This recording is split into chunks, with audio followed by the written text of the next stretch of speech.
Hey guys, so I'm Kathy Kellogg. I work on the intake team at Support Inc. and also help manage our marketing needs. Today we're going to be talking about day services and what all that entails. As you may or may not know, our day site is located in Aurora, and we also try to offer one-to-one SDC in the community as well. Today we will have Brandon and Miles joining us for this discussion, and we will also have Morgan joining us as well. Brandon and Miles, did you guys want to introduce yourselves real quick? Yeah, so I'm Brandon. I'm the AD over here for Day Program. I started in January. I'm actually new to the adult world, so I'm kind of learning as we go. So kind of built a great team with experience, and there's some new ones and kind of doing it all together. So it's a good time to be over here. And I am Miles. I've been here a little over 6 years.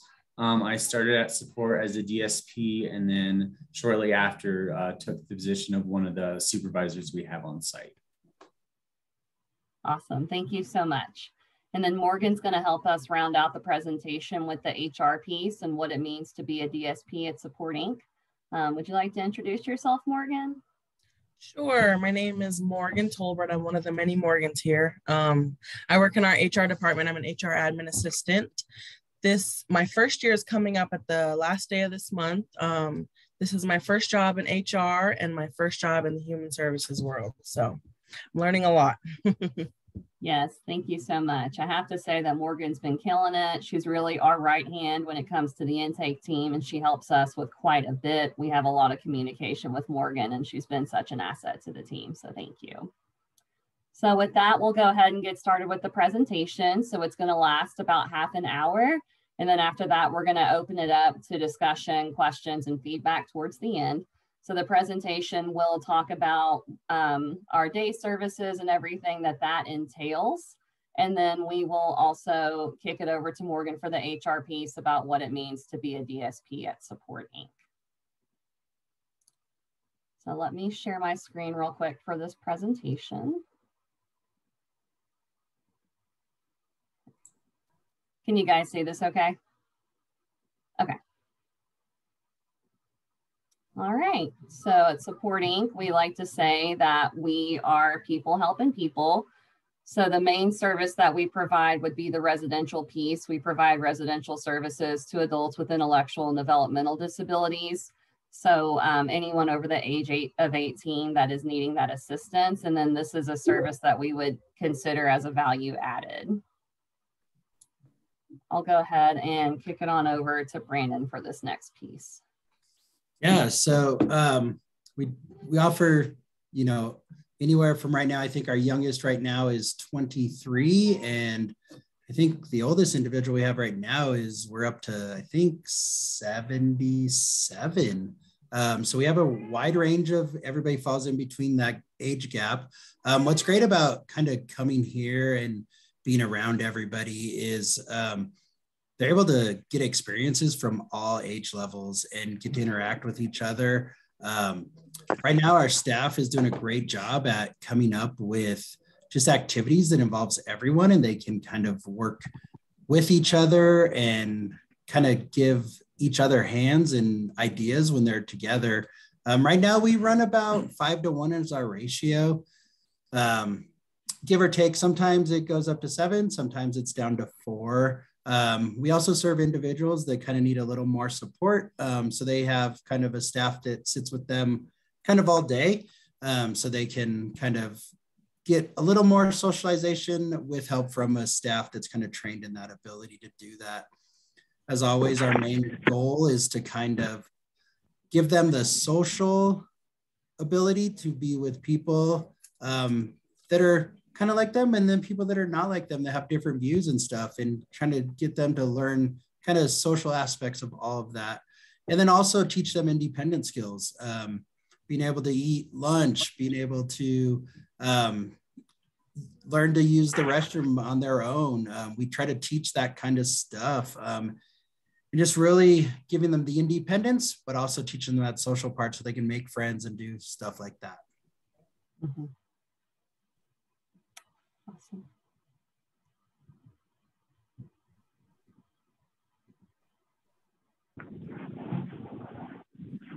So we, right now we're kind of in an influx of kind of serving our clients that live in the community. The ultimate goal is we will have a DSP that goes out into the community.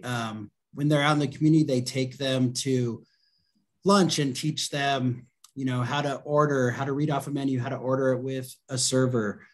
They will take them to the grocery store and try to teach them how to purchase appropriate food, healthy food, stuff like that.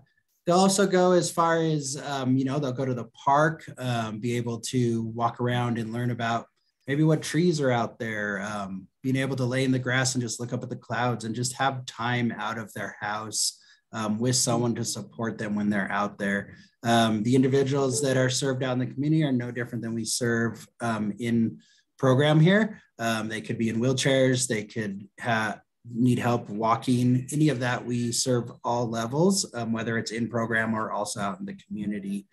One thing we do like to try to do is when they're out in the community is just make sure we are building those skills to live independently, even though some may be with providers, some live in apartments by themselves, all that stuff. So we want to always consistently try to teach them the skills to live independently.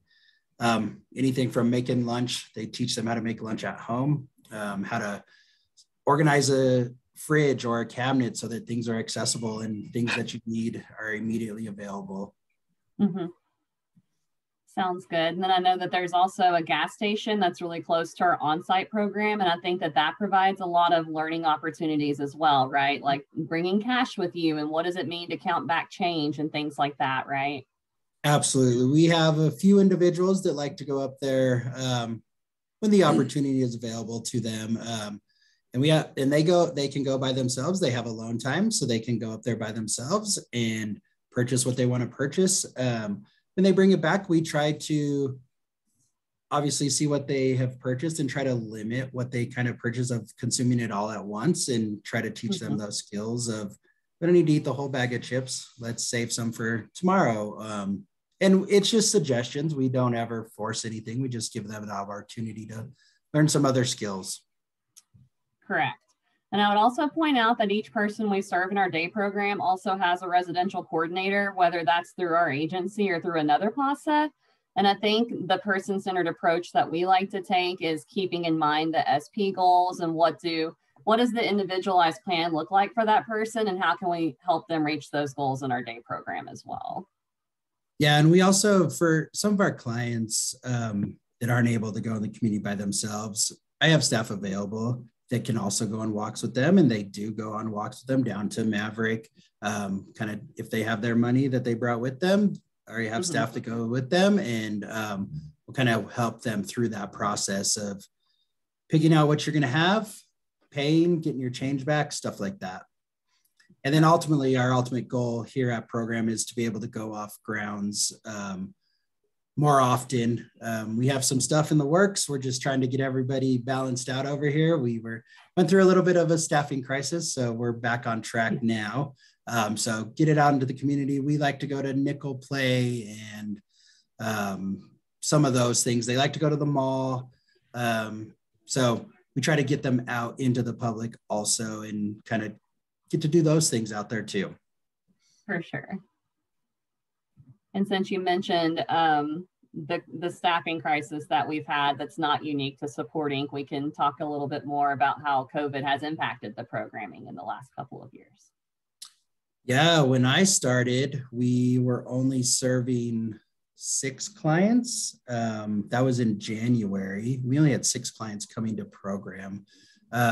We kind of worked through it. We kind of were hit right away. I think we went all of January. We had some sort of shutdown with COVID and we couldn't serve anyone at the time. So we kind of just maybe upped our protocol a little bit. Didn't really change it. We just upped it to make it a little more safe for everybody.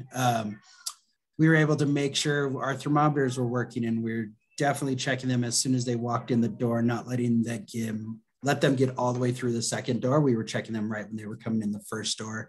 Any temperatures that were coming up, any signs of a stuffy nose or just not feeling well, we just were really pushing back on providers like, hey, they can't come to program right now because we have to serve other clients and we can't serve them if we continue to shut down. And then we had times where someone might make it in, and that's okay. We had a room set up for them so that they could lay in there until their provider was able to come and pick them up from program, just so we could keep everyone kind of safe. Then we kind of upped our sanitary stuff, using a lot of spray, Lysol stuff, and Microban and Clorox wipes, and making sure everything was wiped down consistently throughout the whole day, just so we could make sure everybody was staying healthy. I don't think we've shut down since January. We've been able to kind of work through that. Not that we haven't had COVID, but it has been much easier to catch so that we haven't had to shut down. Good. I'm glad to hear it. So just the other piece to point out. So it sounds like day program individuals are more connected than before. So you guys kind of became more of a tight-knit community over the last couple of years. Yeah, definitely. Especially when COVID hit, a lot of people couldn't go see their friends or their family members, or go to the mall and hang out and stuff. So when that happened, and I'll kind of go further into this in a second, but we were able to create a lot more on-site activities that we didn't have prior. Awesome. Okay, so we briefly went over the health and safety protocols, temperatures and symptoms of individuals being checked when they came in. Brandon pointed out that this was checked at the first door, not the second. And then if someone wasn't feeling well, there was a space that people could go to lay down until their providers were able to pick them up. And then just contacting the providers of the individuals to let them know that they're getting sent home. I really think that it's great that we've gone 8 months without any sort of outbreak in our day program. I think it's wonderful that our individuals are staying safe when they go to program and knowing that health and safety is at top of mind for the people that we serve. I think that's super impressive. We've had close to a 9-month streak without any sort of issues with COVID. So that's great. Yeah, and we went from serving 6 to now we serve 35. Awesome. Up to 35, I think. Is that what we're doing right now? And we're growing every week, it seems like. So we definitely want that community. We definitely want them to make friends, get back to, kind of enjoying each other and getting away from being stuck in the house. So. Yes, exactly. I think going from 6 to 35, that's a 6-fold of individuals. So that's amazing. Yeah, it all goes to the staff, especially Kirk and Miles and Ashley. They have really got on board and they have really wanted this to grow back into what it was before COVID. So, yes. Awesome. That's good news. I'm going to take over from here. So I think a great thing about support in day program in general, and I think anybody who works for a company would agree, when you come to day program, you're going to have a staff member greeting you. You're going to have clients that are like, hi, who are you? And very just open and, happy feeling, and just, we encourage anybody to visit our site if they're looking for services as well. And kind of like what we were talking about, opportunities to go out into the community. And just even when we did have COVID, we were able to utilize going to the park and going to places where we were able to social distance.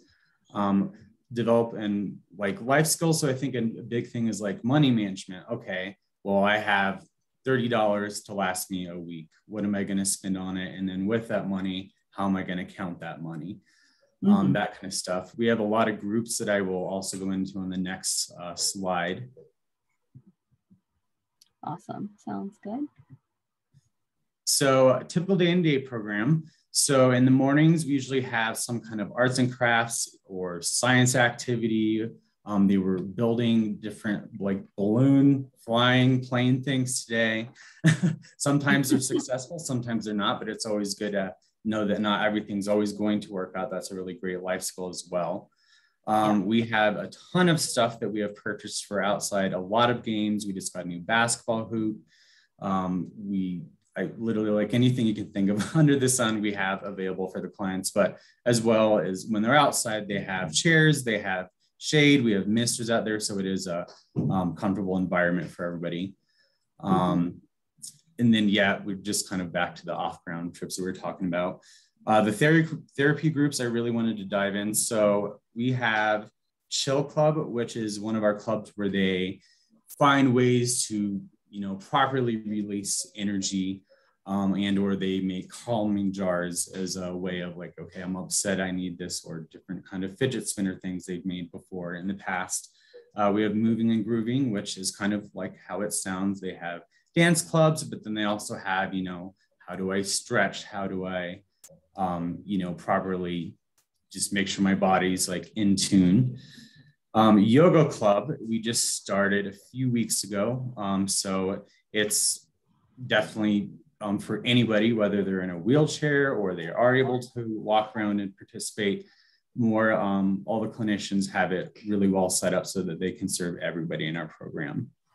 We have Novel Collaborations, which is a group that a lot of times the clients get to help write stories and then make it their own, and then kind of read the stories and sometimes have objects they make to incorporate with those stories. I know they made little sock puppets the other day that they were telling the different stories with. Pop Culture, which is on Fridays. So last week, they made batteries with potatoes and lemons. I know soon we're gonna grow our own bacteria and touch a doorknob and see, where the bacteria is, and it's in a safe, controlled environment. So yeah, those are the therapy groups that we offer right now, and I know there's more coming on the way. Awesome, that sounds super exciting. I know I personally have joined Moving and Grooving before. I want to say it was like Britney Spears theme that day or something like that, and it was quite a bit of fun. Didn't know about the yoga group. That sounds exciting. And for your science group, I'd like to recommend kombucha. Let me go this slide. Let me go grab one of the clients who is kind of runs the group. Let me just grab her really quick. 1 second. Yes. So Emily Fish has been a member of our day program for several years now. She consistently has been joining us 4 days a week for quite a while. So Emily is someone that helps head up the client council, and we'll get to hear from her in just a moment about the things that she likes about this group.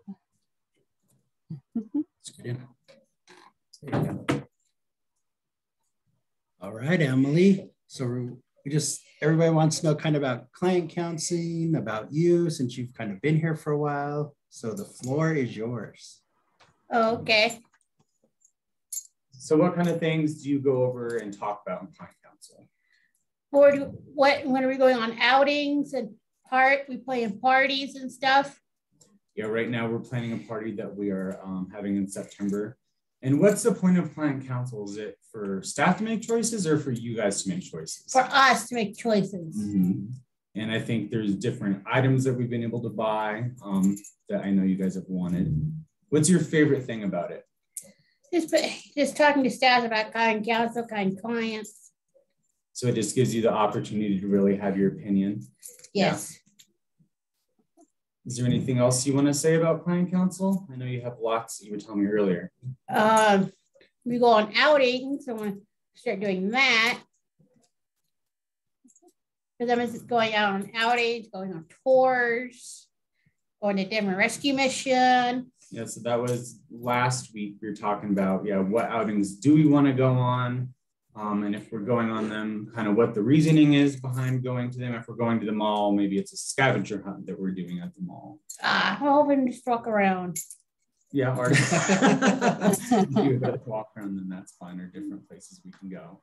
One of Emily's favorite places is Target, and we do a lot of money management and healthy eating skills. Working on that one. Mm-hmm. Working on eating. So making good decisions on that.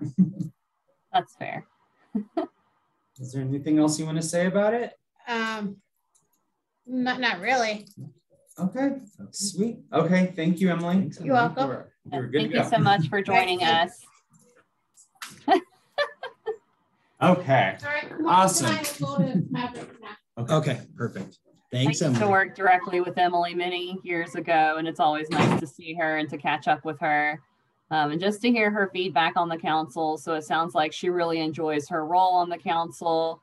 It sounds like they feel like they're being heard, and that members of the council know that their opinions matter, and that it's up to them to make choices for what activities and day program might look like, planned outings and holiday events and things like that. So. Yeah, and it's really just giving it back to the clients instead of us saying, oh, here, this is what we're going to do at this time on this day. It's really, what do you want to do? What do you want your program to look like? What do you want your community access to look like? Right. Awesome. Okay. So we've definitely in the last year, we've switched a few things around. I think one of the most significant things is day services and clinical have merged together. That's been really great because they're able to do our groups in-house, but also they can say, hey, maybe this client isn't feeling great today. I'm going to pull them aside afterwards. And then a lot of it too is the clients come up with ideas with the clinicians as well of kind of what they're wanting to do. So yeah, that's been a big thing. We've expanded our days height to almost 6,000 square feet now. We were in just part of the floor in the building, and during COVID, people kind of weren't coming into the office anymore. So we were able to just kind of take out all the cubes in that and use that space. We use it a lot for clinical groups. It's also big enough that we have parachutes that we can play with, and during the winter time, it's kind of throw the football in there. Nothing can really get broken. So it's a good space to have that. Increasing our outings in the future and is just kind of like going back to what Emily was saying of like, what kind of outings do you want to do? And like, when do we want to make this happen? Obviously transportation is a big part. So right now, since we have been able to grow so much, we're able to invest in some new vehicles. We have some new vans that we're getting. And then over in the next year or so, we're moving to more of an off-site theory, but then our building is going to be more of a community center. So if the client comes in and we'll say, hey, we're going to go here or here or here, or if you would like to stay here to do a clinical activity, then you can do that. But it really helps the clients that don't attend our program. They can come in and drop in for a group, participate, make friends. So it's really great that we're able to transition to that. For sure. That sounds super exciting, and looking forward to seeing how things continue to progress over the next year. So awesome. Thank you. Just choosing us. Yeah, I think our staff is awesome. I think everyone here is always here for the right reason. And it's, in their heart. A lot of our staff members have people in their family and or have friends that are disabled in one way or another. The clients having a lot of the say of what we're doing, kind of like what we were talking about, but just reiterating that. The daily groups that we have, and we also have groups that we have on site that are run by our DSPs. We have client council right now. We're starting a cooking group. I know we're starting a science group. So that's stuff that our DSPs are able to do with the clients without the help of clinicians. And a lot of it is just to make a schedule. So we always want to give the client options of different things they want to do instead of like, well, we have to do this, otherwise you're not doing this. But hey, we have a clinical group going on. Okay, you don't want to do that. You would like to go outside instead, then we can make that happen. So it's just all about options. And just the kind of the drop-in groups that we were talking about when we become more of a community center. It's going to be really, really great. And we're really excited and that we're growing so fast and just all the things to come. Yes, for sure. Thank you so much. All right. Thank you guys so much for helping present the first half. And now we'll go ahead and kick it on over to Morgan and Human Resources. All righty. Let's see. All right, so I'm going to be talking about what it means to be a DSP.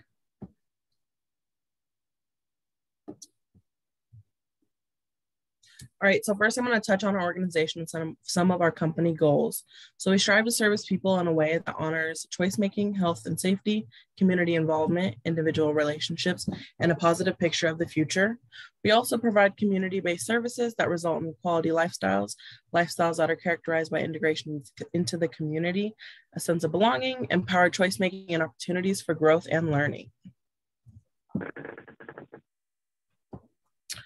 So what does it mean to be a DSP? We narrowed it down to 3 main influences that they have, with the first being impact. So DSPs have a meaningful impact on the community, not only for the people in our services, but for everybody. The next one is support. So DSPs help support the family structure by helping people in our services learn appropriate and supporting behaviors. They can also provide the opportunity to get their relationships back. And the third one is mentor and promote.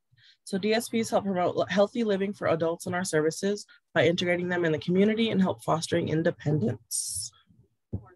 Yeah, I think it's super important to support the families that we have in services. So often we'll run into parents that maybe work full-time jobs, or maybe we work with families that have their own aging parents and things like that. And sometimes they just need that extra support. And so a DSP can be really helpful to kind of jump in, get to know that person in services, learn more about their goals and how can they best help the family unit as a whole, with a special emphasis on the person that's in services. Absolutely. So the need for DSPs. We've got a quick definition of what a DSP is. So a DSP is someone who works directly with people who have intellectual or developmental disabilities. DSPs aim to assist people in realizing their full potential. They help people become integrated and engaged in the community. So DSPs' work is extremely meaningful. They help ensure there's an execution of the plan. If somebody wants to engage in the community, a DSP will help them see the vision and follow through. They are very integral members of the multidisciplinary team.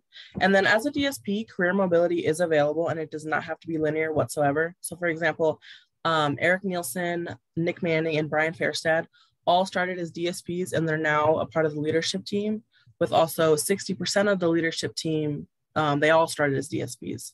So if you're interested and have a passion, there's a lot of individuals who need support, mentorship, and promotion of a brighter future. And when we say boots on the ground, I think that piece is really important. So it's one thing to have your coordinator come check on the person in services once a month, which is still very meaningful. But when you have DSPs in our day program and that person's joining us for services 4 days a week, they're going to have eyes on that person more often than your coordinator. So DSPs are absolutely crucial to the work that we do, and they are definitely a highly valued member of the team. Absolutely. So why us? As I previously mentioned, growth is not linear. If you're motivated and communicative about your direction, we can help support you in your growth and development. And then you can go to the next slide. Additionally, we gathered some data from our employee survey. And in the last 3 years, employees would recommend our company to their peers, and 100% believe in our mission and vision of the organization. And they also believe that we are executing our vision. Sure. Yes, 100% of employees on that survey, it was anonymous, recommended supporting as a place to work, which we thought was awesome. And then furthermore, we have full-time and part-time positions available. With our full-time positions, we offer a handful of different benefits, including PTO, paid holidays, health insurance, dental insurance, short-term and long-term insurance, company-paid life insurance, pet insurance, and much, much more.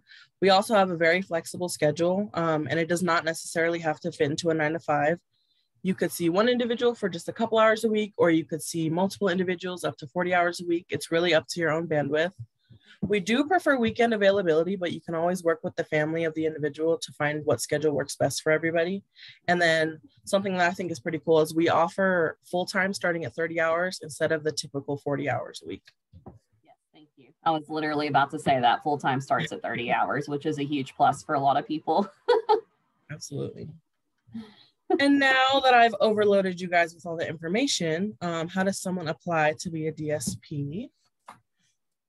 So if you go to supportinc.com/careers, it brings you directly to our career page where you can see all of our job opportunities. And from there, you can click on a DSP opportunity based on the city you're in. And it should be fairly straightforward to apply. And that's all I've got. Awesome. Thank you so much, Morgan. That was super helpful. So that concludes the presentation piece. I wanted to thank everyone so much for joining us today. We would now like to open it up. If anybody has any questions or concerns, any feedback, we're certainly welcome to hear you. Hey, this is Jennifer Schatz over at Eastern Car Services. I was just wondering, is there How is the supports in Sterling going? I know there were problems with staff. Has that kind of been resolved? Are you looking at more supports out here in Sterling? Yeah, so go ahead, Brandon. Go ahead, Kathy. Okay. Yeah, so I was managing those ads out east for a couple of years, and we were having really good traction before the pandemic. I know that there are still a couple of needs pending out in Sterling, but we were working to connect one individual to a person out there. So there is some traction that we're having out on the Eastern Plains with applicants, which is good. Okay. All right. And I mean, I'm still trying to do word of mouth for a lot of our families, but yeah, no one wants to work. And then the other thing I was just wondering, are you guys going to look at eventually doing individual SCC with, if you can get somebody hired on to do that? Oh, yes, absolutely. So that was the goal out in Sterling. That's been the plan all along. Right now, we don't have the capacity to run a day program out in Sterling. So ideally, it would be the one-to-one SCC piece for sure. Okay. Yeah, thank you. It's all good questions. And so nice to have you, Jennifer, from Sterling. Awesome. Yes. Were you saying something, Brandon? I think you might have been muted.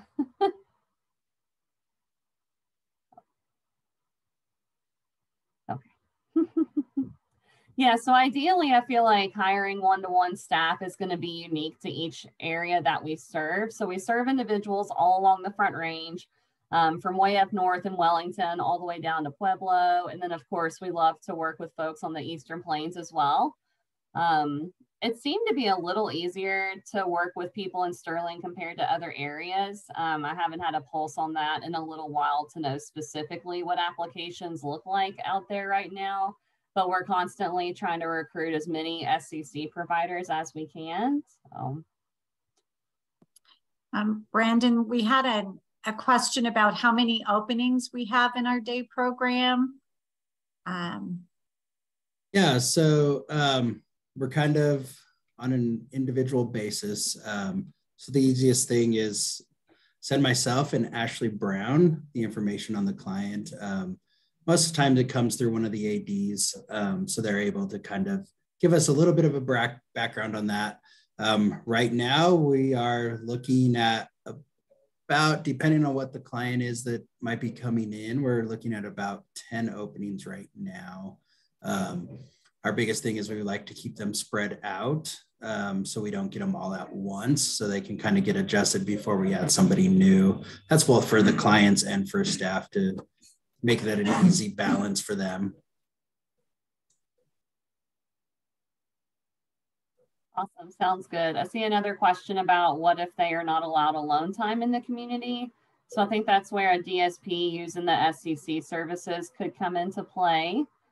Depending on the area, there might be a short wait for our SCC services. It seems more likely at this time that you could get into our day program sooner than accessing SCC. So that's just something that we want to be totally open and transparent about. And then the biggest piece is just making sure that that person is committed to the hours. I think sometimes, well, all the time in this field, it's really important to have a person-centered approach and make sure that the person accessing the services is buying into it. So just touching base with that person directly, making sure that the SCC is something that they want to engage in. And if there's not any alone time, just get them added to our list for SCC, and then making sure that that DSP is a good match for that person and moving forward. How do you apply for day program? Are you saying that you would like to be a DSP, or that you think someone in services would like to join the day program?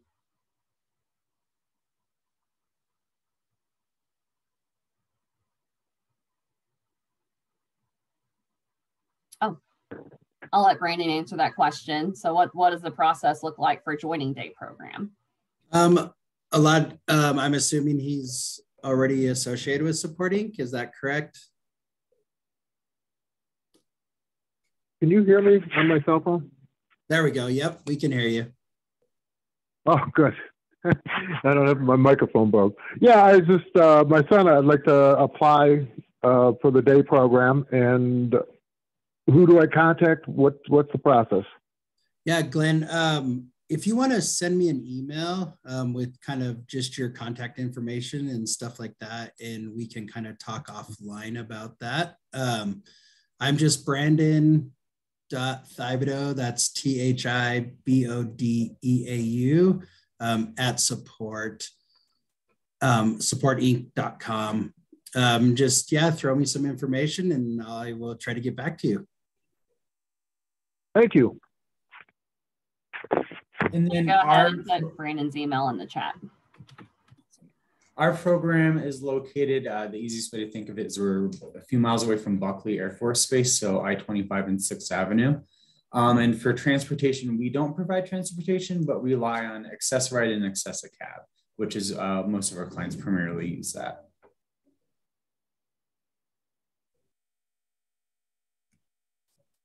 These are all great questions. Thank you so much. Is it possible just to drop your participants off privately at your facility? Absolutely, absolutely. Okay. Yeah, our hours are 8:15, 8:30 to about 3:15, 3:30. That's our open to close hours. So the clients or their providers set up their transportation, however that looks, whether it's private or through Access-a-Ride, so that they're dropped off in between those hours and then they're picked up in between those hours. Access-a-Ride right now is kind of a hot mess out there. They just are in the same crisis, not a lot of drivers. So they try to do their best and get it. Sometimes clients get picked up a little bit late, but they always manage to do what they need to do. So.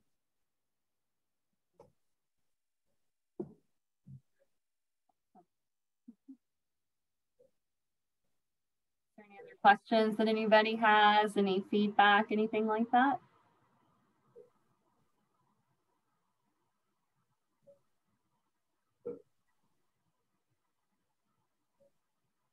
Okay, so how do I go about getting a direct support professional? Will they come to your house? What does SCC stand for? Good question. So SCC stands for Supported Community Connections, and that is one of the services that kind of falls outside of the DD waiver. So you just kind of think of different pots of money, and SCC is something that we can provide through a direct support professional that gets billed through Medicaid.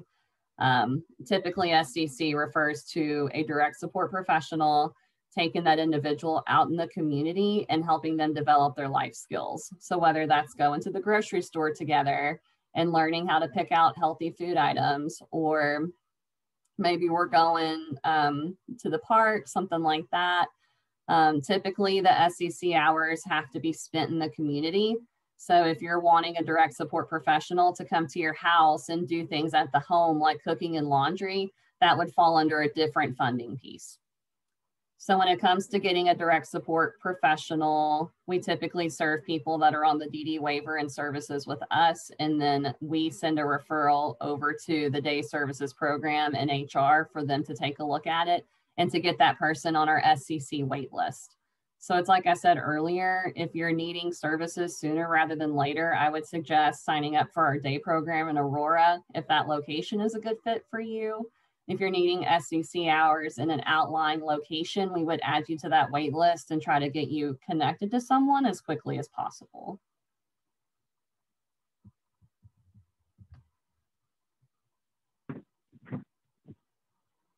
Clear as mud, right? I know it's a lot to interpret and a lot of acronyms to think about.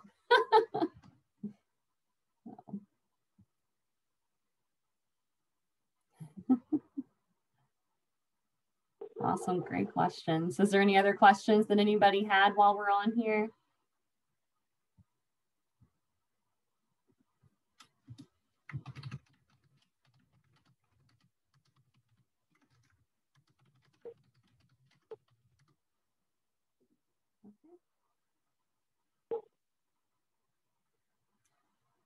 So that a person coming to the house. So if you wanted the services in the home and you have a family caregiver budget, that's something that we could build in for you as a line item into your budget. So I know each person's family caregiver budget is going to look a little different, and I'm sure that's something you set up with intake when you first joined the agency.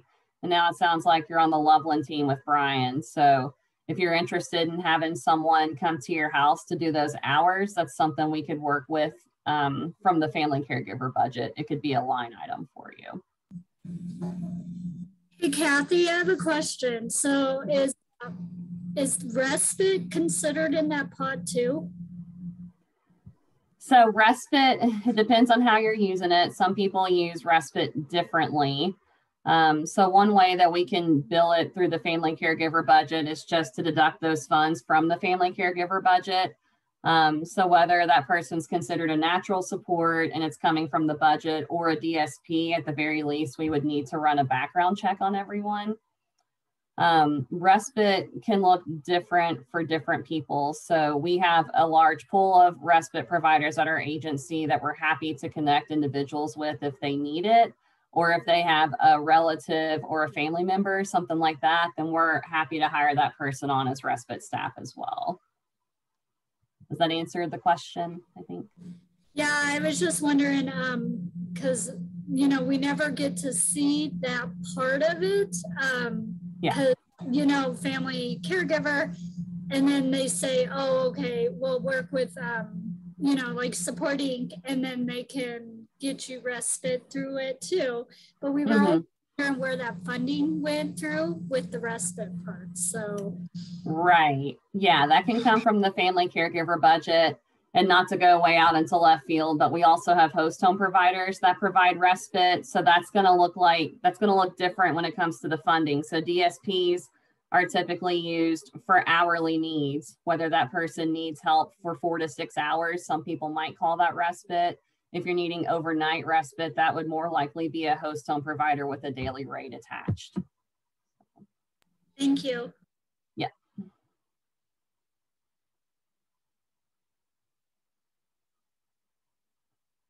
Well, I love all the questions. You guys are keeping me sharp. Is there anything else that I can answer?